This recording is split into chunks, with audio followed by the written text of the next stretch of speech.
What is going on, everybody? Welcome back to the Screen Kings. My name is Christian, and today I'm going to be reviewing for you guys the new Hugh Jackman film, Song Sung Blue. Is it any good? Let's dive in, y'all. Before I share my thoughts on this film, I want to give you guys a brief synopsis from Google. Song Sung Blue stars Hugh Jackman and Kate Hudson, and it involves two down on their luck performers form a Neil Diamond tribute band, proving it's never too late to find love and follow your dreams. Song Sung Blue currently sits at a 77% critic on Rotten Tomatoes and a 97% audience score on Rotten Tomatoes as well. First thing that I want to say is I wasn't really expecting much from this film. I saw the trailer several times, and to be honest with you guys, I am not a very big biopic fan. However, I only had a half day at work because of the holiday, and my plans for New Year's Eve were until later in the evening, so I decided to go check it out because there was really nothing else left out there for me to see. I thought I'd go and check it out, and I was honestly quite surprised with how good it was. First, I want to start off with some of the positives. I think Hugh Jackman does a great job in this film. He's not playing Neil Diamond, he is playing an impersonator of Neil Diamond, and I think what works so well for him is if you're familiar with Hugh Jackman's work, especially when it comes to musicals and singing, he doesn't really have the best singing voice. It's definitely passing and it works well, especially for the stage and the theater, but it's not one of the best voices you've ever heard. So the idea that he's not necessarily playing Neil Diamond, but he's playing an impersonator of Neil Diamond, I think really works well for the film. So when he does sing the Neil Diamond songs, he's trying to be an impersonator of Neil Diamond well, because I feel like if Hugh Jackman was playing the actual person of Neil Diamond, I don't know if it would have worked as well. I thought his acting was very, very good. I would also say by far that Kate Hudson is the best part of this film. Her acting, her singing just drew me in.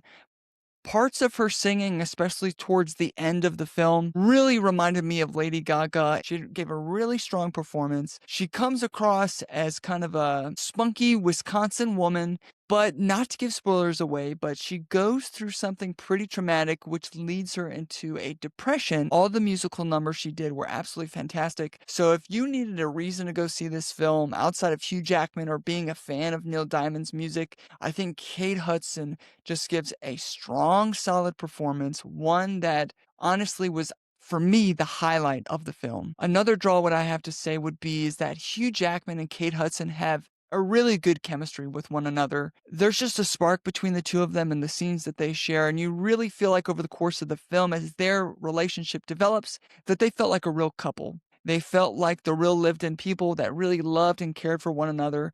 And when you're going to do a love story like this, you have to have your two main actors feel like they actually care about one another. And I really feel like Hugh Jackman and Kate Hudson really had a unique and dynamic chemistry that made the love and the relationship feel real and authentic. Like I said before, I'm not the biggest fan of musical biopics, but what I appreciate about this one so much is that it's not a biopic about the actual singer. It's not about Elvis or Queen or Michael Jackson or whatever. It's about a couple that impersonates a famous artist in Neil Diamond. And I thought that different twist, while we are getting Neil Diamond music and it is a musical biopic, I did like how it wasn't necessarily about the famous person's music. It was about these impersonators. And that little twist, I think, just gave it a nudge over other musical biopics that we've seen, because a lot of the times these musical biopics are pretty much cut and paste the same, at least from my experience. And the fact that this biopic was about impersonators and not necessarily the main star, I thought worked well for the film. I was also surprised as a Sopranos fan to see Michael Imperioli.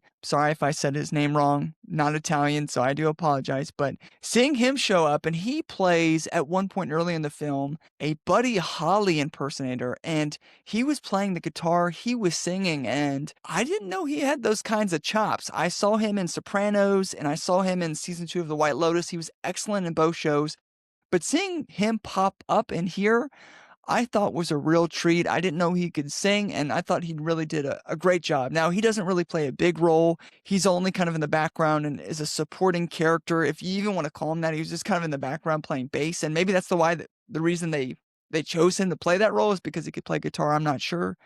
But it was just a nice little surprise to see an actor from one of my favorite shows of all time in The Sopranos show up. Also, there was an actor from another great show, Succession. Fisher Stevens shows up, and he kind of plays the manager slash dentist of Mike, who's played by Hugh Jackman. So while these guys didn't play major roles in the film at all, they were really pretty much background characters. It was nice to see some familiar faces from shows I really loved. I also think the production scenes, when it comes to the musical production, the direction, the cinematography of not only just the film, but the music of it all. I mean, there's nothing big and grandeur about what they're doing. They're kind of doing small gigs, and as the film progresses, they do bigger gigs, but it's nothing big. But I just thought the cinematography and direction of the musical scenes really captured the energy that they were going for and was another highlight of the film. Lastly, I think something that's really important that struck me from watching this film is the idea that music heals. These individuals, these characters that Kate and Hugh play have dealt with a lot of trauma, have dealt with some tragic circumstances, but at the end of the day, music is what heals them and what binds them together. And I thought that was just an important message, really, to take home, that music or whatever you love, whether it's me watching movies or reviewing movies, really has the power to heal you. Hugh Jackman's character, Mike, he was an alcoholic, but he's been 20 years sober in the film, and music is what really keeps him from going back to the bottle. That's an outlet for him. I think that was just so important that the film honed in on that idea and really stressed it. And I thought that was very touching to me, that music has the power to heal. And not only music, I believe, but just whatever you're passionate about has the ability to give you the strength to overcome the tragedies that you might face. Now, this film is not without its flaws, so I'm going to jump over into some of the negatives of Song Sung Blue. First off, there's a character played by Jim Belushi. I don't know if I said his name right. He's a famous comedian and actor that you've probably seen before, but he plays a character named Tom. And every time he shows up, I don't know if this was a directional choice or the actor's choice, but he's very over the top. He's almost like a caricature when he comes onto the screen. And every time he shows up, he just takes me out of the movie. The rest of the characters feel real and lived in. He, however, like I said, felt more like a caricature. He was very over the top, and every time he came on screen, it just really took me out of the film. Another issue that I don't really have with this film, but just musical biopics in general, is that they move through events and scenes and experiences rather quickly. So you're kind of jumping through, and even within this film, there's 2 montages that take you through things. And this is not a fault of Song Sung Blue, but it's just kind of musical biopics in general. They move through events rapidly and quickly, and sometimes it can feel like you're not getting enough of what you want. So that's not a gripe on this film. I think that's just an overall gripe that I have with musical biopics. They kind of move through things pretty quickly, which can sometimes feel a little bit too fast at parts and maybe not fast in other parts. Lastly, I would say is not a problem with the film, but just maybe the marketing of the film, is that if you're not a Neil Diamond fan, if you're not a Hugh Jackman fan or even a Kate Hudson fan, I don't know if this has broader appeal. Now, maybe you're a fan of musical biopics and you may like this one because of that.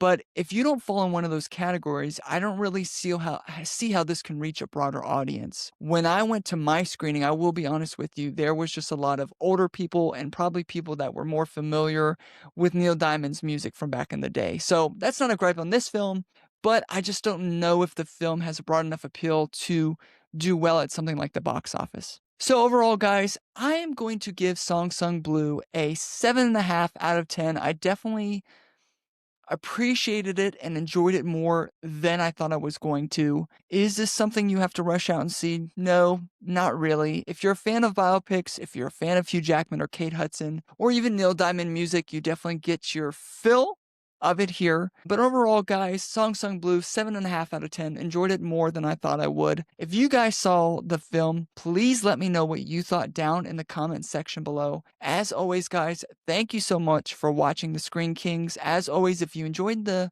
video, please make sure to give it a like and subscribe.